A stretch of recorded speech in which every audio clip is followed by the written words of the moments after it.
नमस्ते दोस्तों, स्वागत है आपका हमारे चैनल अध्ययन केंद्र में।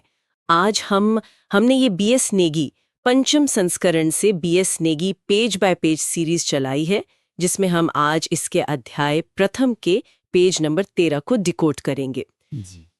और आज की हमारी ये जो चर्चा है ना, वो बहुत ही दिलचस्प होने वाली है, क्योंकि आज हम उत्तराखंड के कुछ ऐसे प्रथम मील के पत्थर, मतलब जो राज्य के फर्स्ट्स हैं, उनके बारे में बात करेंगे। जी बिल्कुल। और जब मैंने इस पेज नंबर 13 के नोट्स गहराई से देखे तो मुझे लगा कि ये सिर्फ एक सामान्य ज्ञान की लिस्ट नहीं है।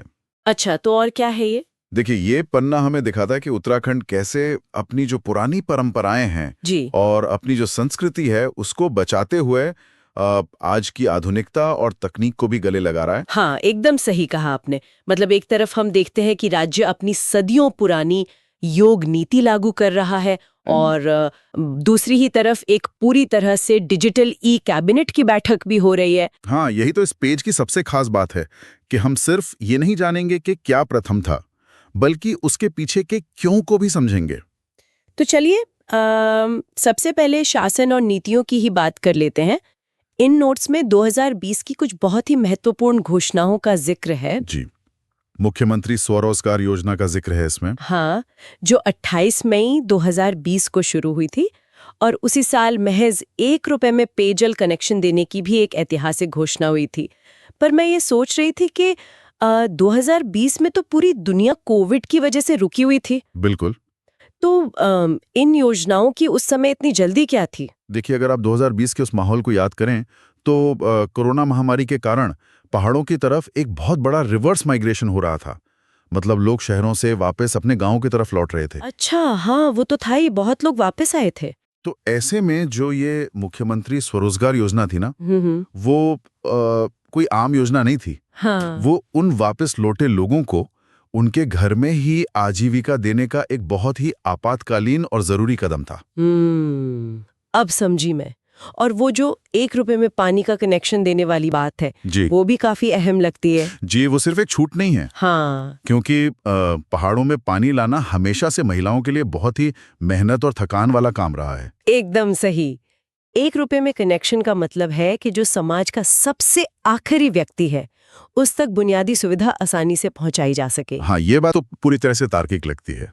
लेकिन एक और चीज है जो मेरे दिमाग में उलझन पैदा कर रही है। वो क्या है? देखिए, नोट्स में लिखा है कि उत्तराखंड देश का पहला राज्य बना जिसने योग नीति लागू की। मतलब योग जो हमारी आध्यात्मिक जड़ों से जुड़ा है। जी और फिर तुरंत बाद लिखा है कि ई कैबिनेट पहल शुरू करने वाला भी ये देश का पहला राज्य बन गया। और इसके साथ ही 10 फरवरी 2023 को एक बहुत ही सख्त नकल निरोधक कानून अध्यादेश भी लाया गया। बिल्कुल लाया गया था। तो मतलब एक तरफ आप देवभूमि की आध्यात्मिक योग नीति की बात कर रहे हैं और दूसरी तरफ ई कैबिनेट जैसी डिजिटल व्यवस्था। क्या ये थोड़ा विरोधाभासी नहीं लगता? मुझे तो ये विरोधाभास नहीं, बल्कि एक बहुत ही सधा हुआ संतुलन लगता है। देखिए, योग नीति से राज्य अपनी उस मूल पहचान को बचाए रख रहा है जिसके लिए दुनिया भर से लोग वहां आते हैं। वो तो है। बिल्कुल। और जब प्रशासन की बात आती है तो आप पुराने ढर्रे पर नहीं चल सकते ना। ई कैबिनेट कागजी कार्रवाई कम करने और पारदर्शिता बढ़ाने का एक डिजिटल टूल है। और वो जो नकल निरोधक कानून है। हाँ, वो तो सिस्टम में युवाओं का भरोसा वापस लाने के लिए था। मतलब आप अपनी जड़ों को योग से मजबूत रख रहे हैं और अपनी शाखाओं को डिजिटल तकनीक से आगे बढ़ा रहे हैं। अरे वाह, ये जड़ों और शाखाओं वाली बात बहुत अच्छी कही आपने। तो जब जड़ों की बात निकली है, तो चलिए प्रशासन के दफ्तरों से बाहर निकलकर राज्य के पर्यावरण की तरफ चलते हैं। जी बिल्कुल। मैंने देखा इस लिस्ट में इकोलॉजी को लेकर इतने सारे फर्स्ट्स हैं कि ये पूरी सूची किसी जीवंत प्राकृतिक म्यूजियम जैसी लगती है। हाँ, प्रकृति संरक्षण में उत्तराखंड हमेशा से एक प्रयोगशाला भी रहा है और पथ प्रदर्शक भी। जैसे इसमें लिखा है कि गंगोत्री नेशनल पार्क में देश का पहला स्नो लेपर्ड कंजर्वेशन सेंटर या हिम तेंदुआ संरक्षण केंद्र बना है। जी, और लालकुआ नैनीताल में देश की पहली सुरभि वाटिका मतलब एरोमेटिक गार्डन भी तैयार की गई है। हाँ, और अल्मोड़ा के सोनी रानीखेत में पहला मसालों का बगीचा बना है। मुनस्यारी में भारत का पहला बुरांश उद्यान है। यहाँ तक तो मुझे सब समझ आता है। तो उलझन कहाँ है? इसके आगे के कुछ तथ्य मेरे सिर के ऊपर से निकल गए। जैसे इसमें लिखा है कि 2021 में नैनीताल में भारत का पहला काई शोध संस्थान मतलब मॉस रिसर्च इंस्टीट्यूट खोला गया। जी, मॉस रिसर्च इंस्टीट्यूट। और चक्राता के देववन में देश का पहला क्रिप्टोगेमिक उद्यान बना। और हल्द्वानी में भारत का सबसे बड़ा परागकण या पॉलिनेटर पार्क भी स्थापित किया गया है। हाँ, और चमोली की मंडल घाटी में उत्तर भारत का पहला ऑर्किड संरक्षण केंद्र भी है। हाँ, वही सब। तो मेरी उलझन ये है कि काई के लिए पूरा का पूरा एक रिसर्च इंस्टीट्यूट क्यों? मतलब क्या ये सब सिर्फ रिसर्च पेपर छापने के लिए है? एक आम इंसान को काई या इन क्रिप्टोगेमिक पौधों से क्या लेना देना? ये एक बहुत ही वाजिब सवाल है। सतह से देखने पर लगता है कि काई या घास फूस के लिए इतनी मेहनत क्यों की जा रही है। हाँ, वही ना। लेकिन पर्यावरण विज्ञान में इसे बहुत बड़ी उपलब्धि माना जाता है। दरअसल काई और जो ऑर्किड जैसे पौधे होते हैं ना, वो जंगल के स्मोक डिटेक्टर की तरह काम करते हैं। Smoke detector? वो कैसे? विज्ञान की भाषा में इन्हें बायो इंडिकेटर्स कहा जाता है। देखिए, अगर जंगल की हवा में जरा सा भी प्रदूषण बढ़ता है या जलवायु परिवर्तन से नमी कम होती है, तो बड़े पेड़ तुरंत नहीं मरते। अच्छा। हाँ, सबसे पहले ये छोटी सी काई सूखने लगती है। और क्रिप्टोगेमिक पौधे वो होते हैं जिनमें फूल या बीज नहीं होते हैं, वो बीजाणुओं से पनपते हैं, जैसे फर्न हो गया। अरे वाह, मतलब ये हमें पहले ही चेतावनी दे देते हैं। बिल्कुल। अगर ये पौधे सुरक्षित है तो मतलब आपका पूरा जंगल एकदम स्वस्थ है। और जहां तक वो पॉलिनेटर या परागकण पार्क की बात है, तो वो सीधा हमारी थाली से जुड़ा है। थाली से मतलब खाने से? जी, अगर परागकण फैलाने वाली मधुमक्खियां और तितलियां खत्म हो गईं, तो हमारी पूरी कृषि व्यवस्था ही ठप पड़ जाएगी, फसलें उग ही नहीं पाएंगी। बाप रे, अब समझ में आया कि काई के लिए उद्यान बनाना असल में पूरे इकोसिस्टम का एक अर्ली वार्निंग सिस्टम है। एकदम सही। और इसी पर्यावरण के तालमेल को बनाए रखने के लिए कालाढूंगी नैनीताल में राज्य का पहला इको ब्रिज भी बनाया गया है। Eco bridge? ये शायद जानवरों को सड़क पार करने में मदद करने के लिए होता है ना? बिल्कुल। जब जंगलों के बीच से सड़कें बनती हैं, तो जानवरों की जान को खतरा होता है।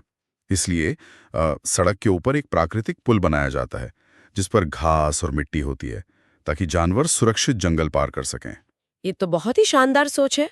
और पर्यावरण और पानी बचाने के लिए इसमें चाल घाल योजना और 6 जून 2006 की पौधरोपण नीति का भी जिक्र है।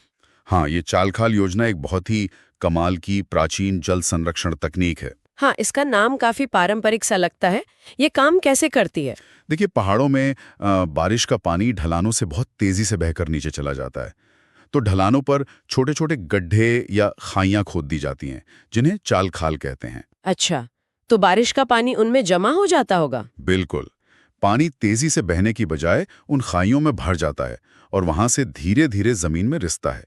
इससे नीचे के जो प्राकृतिक जल स्रोत होते हैं ना, जैसे नौला या धारा, वो वापस रिचार्ज हो जाते हैं। वाह, मतलब पानी को भागने से रोककर उसे जमीन के अंदर सुरक्षित करना बहुत ही स्मार्ट तरीका है। जी।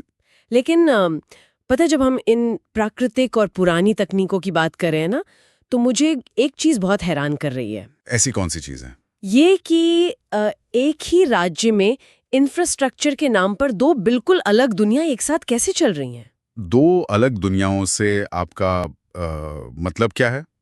देखिए, नोट्स में एक तरफ लिखा है कि रानीखेत में जापानी तकनीक पर देश का पहला हीलिंग सेंटर खुला है।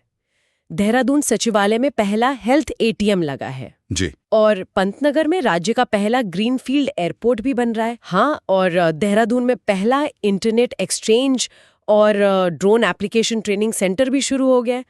उत्तरकाशी में पहला इंडोर स्पोर्ट्स क्लाइंबिंग सेंटर भी है। तो ये सब तो बहुत हाईटेक और आधुनिक हो गया ना? बिल्कुल, ये सब आधुनिक तकनीकें हैं। लेकिन दूसरी तरफ इन्हीं नोट्स में भवन निर्माण की पुरानी गुजाखुटी तकनीक और चीड़ से लीसा निकालने की बोरहोल पद्धति का भी बहुत जिक्र है। हाँ, और यही वो संगम है जो उत्तराखंड को बहुत खास बनाता है। आप सोचिए कि जहाँ एक तरफ आसमान में ड्रोन उड़ाने की ट्रेनिंग दी जा रही है, वहीं जमीन पर भूकंप से बचने के लिए गुजाखुटी तकनीक को भी सराहा जा रहा है। ये गुजाखुटी तकनीक काम कैसे करती है? मैंने इसके बारे में ज्यादा नहीं सुना। ये एक बहुत ही वैज्ञानिक और सदियों पुरानी पहाड़ी निर्माण कला है। इस तकनीक में घर बनाते समय लोहे की कीलों का इस्तेमाल बिल्कुल नहीं होता है। कीलों के बिना घर कैसे टिकता है? इसमें लकड़ी के जो बीम्स होते हैं उनको एक खास तरीके से आपस में फंसाकर मतलब इंटरलॉकिंग करके जोड़ा जाता है और बीच में पत्थर भर दिए जाते हैं। अच्छा, तो इससे भूकंप आने पर क्या फायदा होता है? जब भूकंप के झटके आते हैं तो ये जो लकड़ी के जोड़ हैं वो एक शॉक एब्जॉर्बर की तरह काम करते हैं। घर हिलता तो है लेकिन ताश के पत्तों की तरह ढहता नहीं है। अरे, ये तो सच में कमाल की इंजीनियरिंग है। आधुनिक इंजीनियर भी तो आजकल ऐसी ही तकनीक यूज करते हैं। और ये बोरहोल पद्धति क्या है जो चीड़ के पेड़ों के लिए इस्तेमाल होती है? देखिए, लीसा या रेजन निकालने के लिए पहले पुराने तरीके में पेड़ की छाल को बहुत गहराई तक छील दिया जाता था। उससे तो पेड़ खराब हो जाता होगा। बिल्कुल, इससे पेड़ कमजोर होकर आंधी में गिर जाते थे या सूख जाते थे। लेकिन बोरहोल पद्धति में सिर्फ तने में एक छोटा सा छेद या बोर किया जाता है। इससे लीसा भी निकल आता है और पेड़ सुरक्षित भी रहता है। तो ये बात है, मतलब विकास का ऐसा मॉडल जहां रुद्रपुर में भारत का पहला हरित सौर पैनल कारखाना बन रहा है। जी, और देहरादून में देश का पहला पॉलीथीन कचरा बैंक खुल रहा है ताकि कचरे को भी एक संसाधन बनाया जा सके। और मुझे सबसे अच्छी बात ये लगी कि राज्य सिर्फ अपनी जमीन की ही नहीं बल्कि अपनी संस्कृति की भी मैपिंग कर रहा है। बिल्कुल, आप मसूरी के उस म्यूजियम की बात कर रही हैं ना? हाँ, मसूरी में देश का पहला कार्टोग्राफिक म्यूजियम मतलब मानचित्र कला म्यूजियम बनाया गया है जो बताता है कि अब पहाड़ों को नापा कैसे गया था। हाँ, और वहीं दूसरी ओर अल्मोड़ा में राज्य का प्रथम लोक देवता म्यूजियम और लोक कला संस्थान भी बना है। और देहरादून के थानो गांव में भारत का पहला लेखक गांव वसाया गया है और पहली बर्ड गैलरी भी तो देहरादून में बनी है। जी, ये दिखाता है कि भूगोल और संस्कृति दोनों को बराबर का महत्व दिया जा रहा है। और आपको पता है, इसी भौगोलिक विविधता ने यहाँ के लोगों को गढ़ा है। हाँ, भूगोल की बात करें तो इन नोट्स में एक बहुत ही लंबी यात्रा का जिक्र है, अस्कोट अराकोट यात्रा। जी, लेकिन इसमें लिखा है कि ये 1150 किलोमीटर लंबी यात्रा है। मतलब 1150 किलोमीटर पैदल चलना, ये तो पूरे यूरोप को पैदल पार करने जैसा है। इस यात्रा का मकसद क्या है? देखिए, अस्कोट पिथौरागढ़ जिले में नेपाल बॉर्डर के पास है और अराकोट उत्तरकाशी में हिमाचल बॉर्डर पर। तो ये यात्रा सिर्फ एक ट्रैकिंग अभियान नहीं है। तो और क्या है ये? ये उन सुदूर गांवों और घाटियों को जोड़ने वाला एक सांस्कृतिक धागा है जो शायद कभी एक दूसरे से मिल ही नहीं पाते। ये इस राज्य की विशालता को समझने का एक बहुत बड़ा तरीका है। सच में इस विशाल भूगोल में कितने अलग-अलग रंग हैं।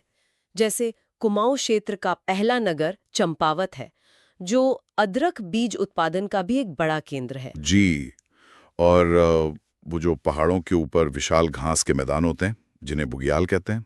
नोट्स बताते हैं कि सबसे बड़ा बुग्याल बेदनी बुग्याल है। हाँ, और उत्तरकाशी में गुलाबी कांठा बुग्याल का भी जिक्र है। फिर वो खूबसूरत घाटियां हैं जैसे पिथौरागढ़ का सेला जो दारमा घाटी का प्रवेश द्वार है और मुनस्यारी जो जोहर घाटी का प्रवेश द्वार है। इसी भूगोल की खूबसूरती ने यहाँ कई आध्यात्मिक स्थानों को भी जन्म दिया है। बिल्कुल, जैसे रुद्रप्रयाग का त्रिजुगी नारायण मंदिर जहाँ मान्यता है कि भगवान शिव और मां पार्वती का विवाह हुआ था। और मानसखंड में अल्मोड़ा को राम क्षेत्र कहा गया है। इसके अलावा देहरादून की वो मशहूर रोबर्स गुफाएं जिन्हें गुच्चू पानी भी कहते हैं, जहां नदी गुफा के अंदर से बहती है। जी, टिहरी का अनगाली मठ और काठगोदाम की गुलाब घाटी। मुझे तो लगता है कि इसी कठोर लेकिन खूबसूरत भूगोल ने यहाँ के समुदायों को इतना मजबूत बनाया है। इसमें कोई शक नहीं है। और इन समुदायों में जनजातियों का बहुत बड़ा योगदान है। हाँ, नोट्स में लिखा है कि थारू जनजाति उत्तराखंड और कुमाऊं क्षेत्र का सबसे बड़ा जनजातीय समुदाय है। जी, और जौनसारी राज्य में दूसरी सर्वाधिक जनसंख्या वाला समुदाय है और गढ़वाल क्षेत्र की सबसे बड़ी जनजाति है। पीढ़ियों से इन घाटियों और जंगलों के बीच रहते हुए इन्होंने पूरे इलाके की रीढ़ की तरह काम किया है। एकदम सही। और इन्हीं मजबूत समुदायों से निकलकर कुछ ऐसे असाधारण लोग आए जिन्होंने नामुमकिन को मुमकिन कर दिखाया। जी बिल्कुल, इन ट्रेल ब्लेजर्स या पथ प्रदर्शकों की एक बहुत ही शानदार सूची दी गई है आखिरी हिस्से में। हाँ, इसमें कई लोगों के नाम हैं जिन्होंने अपने क्षेत्र में पहली बार कोई बड़ा मुकाम हासिल किया। मैं कुछ नामों पर बात करना चाहूंगी जिन्होंने मुझे बहुत प्रेरित किया। हाँ बिल्कुल, बताइए वो कौन से नाम हैं? सबसे पहले तो गढ़वाल में जन जागरण लाने वाले प्रथम व्यक्ति तारादत्त गैरोला जी। ओके। और फिर मुझे एक नाम देखकर बहुत प्रेरणा मिली, सुरेंद्र सिंह पांगती जी का। जी, वो घोटिया या शोका जनजाति से आने वाले पहले आईएएस अधिकारी बने थे। हाँ, जरा उस समय के बारे में सोचिए, जब सीमांत इलाकों में बुनियादी शिक्षा भी मुश्किल से पहुंचती थी। बिल्कुल। वहां से निकलकर देश की सबसे कठिन प्रशासनिक सेवा में जाना, ये महज एक व्यक्ति की सफलता नहीं थी, ये पूरे समुदाय के लिए एक मील का पत्थर था। ये एकदम सही कहा आपने। इसी तरह डॉक्टर रघुनंदन सिंह टोलिया जी, जो उत्तराखंड के पहले जनजातीय मुख्य सचिव और पहले सूचना आयुक्त बने, उन्होंने भी एक पूरी पीढ़ी को रास्ता दिखाया। जी, आदिम जाति राजपार के पहले विधायक गगन सिंह रजवार हों या भोटिया जनजाति के पहले कैबिनेट मंत्री केदार सिंह फोनिया जी, सबने इतिहास रचाए। और महिलाओं में देहरादून जिला पंचायत की अध्यक्ष बनने वाली पहली जनजाति महिला श्रीमती मधु चौहान जी का नाम भी है। और सिर्फ प्रशासन या राजनीति ही नहीं, वन विभाग और चिकित्सा के क्षेत्र में भी गढ़वाल ने कई प्रथम दिए हैं। हाँ, गढ़वाल के प्रथम विधि स्नातक गोविंद प्रसाद घिल्डियाल जी, प्रथम चिकित्सक डॉक्टर भोला दत्त काला जी, वन विभाग में प्रथम रेंजर पंट सदानंद गैरोला जी बने और प्रथम डिप्टी रेंजर पंट रामदत्त रतूड़ी जी, और प्रथम एमबीबीएस अंबादत्त नैथानी जी, विलायत जाने वाले प्रथम बैरिस्टर मुकुंदी लाल जी, और हाल ही के समय का एक बहुत ही शानदार उदाहरण भी है सोनाली घोष जी का। हाँ, देहरादून की रहने वाली सोनाली घोष, जो असम के काजीरंगा राष्ट्रीय उद्यान की पहली महिला निदेशक बनी है। हिमालय से निकलकर काजीरंगा के जंगलों का नेतृत्व करना बहुत बड़ी उपलब्धि है। बिल्कुल, ये इस राज्य की बौद्धिक क्षमता को दर्शाता है। लेकिन पता है, इन सब शानदार नामों के बीच नोट्स के आखिरी पन्ने पर एक चीज ने मुझे पूरी तरह से चकरा दिया है। ऐसा क्या लिखा है वहाँ? वहाँ लिखा तो है लेकिन पूरा नहीं। एक लाइन है कि गढ़वाल की पहली स्नातक मतलब ग्रेजुएट महिला और उसके आगे का नाम बिल्कुल खाली है। अच्छा, वहाँ कोई नाम नहीं लिखा है? हाँ, कोई नाम नहीं है। ये तो किसी रहस्यमयी सस्पेंस थ्रिलर की तरह लग रहा है। आखिर वो नाम वहाँ क्यों नहीं है? देखिए, कभी-कभी इतिहास के पन्नों में या किताबों में कुछ जानकारी अधूरी रह जाती है। हाँ। लेकिन मुझे लगता है कि ये एक बहुत अच्छी बात भी है। अच्छी बात कैसे? ये तो अधूरी जानकारी हुई ना।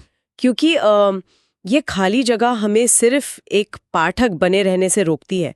ये हमें खुद खोजबीन करने के लिए प्रेरित करती है। शायद ये एक इशारा है कि हम अपने इतिहास को और गहराई से खंगालें। ये नजरिया भी बहुत दिलचस्प है। मतलब हमें खुद वो नाम ढूंढना चाहिए। बिल्कुल। और अगर आप इस पूरी लिस्ट को देखें, तारादत्त गैरोला जी के जनजागरण से लेकर सुदूर गांव से आईएएस बनने वाले सुरेंद्र सिंह पांगती जी और काजीरंगा की कमान संभालने वाली सोनाली घोष तक, ये दिखाता है कि यहाँ के लोगों में कितना दम है। बिल्कुल सही कहा आपने। इस पूरे विश्लेषण के बाद तो मेरा नजरिया एकदम बदल गया है पेज नंबर 13 को लेकर। हाँ, अगर हम इसे समेटें तो हमने आज सिर्फ एक पन्ने के तथ्यों से शुरू किया था। हाँ। लेकिन हमने देखा कि कैसे चालखाल और गुंजा-खूंटी जैसी प्राचीन तकनीकों ने आज के ड्रोन लैब्स और ई-कैबिनेट तक का सफर तय किया है। और वो संवेदनशीलता जो एक छोटी सी काई को भी सहेजने की बात करती हैं। जी, और वो जुझारू जज्बा जो 1150 किलोमीटर लंबी यात्रा को भी एक सांस्कृतिक धागा बना देता है। एकदम सही। और यहीं पर मैं अपने सभी श्रोताओं के लिए एक विचार छोड़ना चाहूंगी। जी बिल्कुल। सोचिए दोस्तों, उत्तराखंड ने अपनी प्राचीन जड़ों जैसे अपनी गुजाखुटी तकनीक, अपने बुग्यालों और योग जैसी विरासत को सहेजते हुए इतने सारे आधुनिक फर्स्ट्स हासिल किए हैं। तो इस बात पर विचार किया जाना चाहिए कि हम अपनी व्यक्तिगत जिंदगी में अपनी परंपरा और आधुनिकता का सही संतुलन बनाकर अपना खुद का कौन सा प्रथम मुकाम हासिल कर सकते हैं। बहुत ही गहरा सवाल है ये। अपना खुद का एक माइलस्टोन क्या होगा? तो कैसी लगी आपको आज का सेशन? ऐसी और कंटेंट के लिए सब्सक्राइब करें हमारे चैनल अध्ययन केंद्र को। धन्यवाद।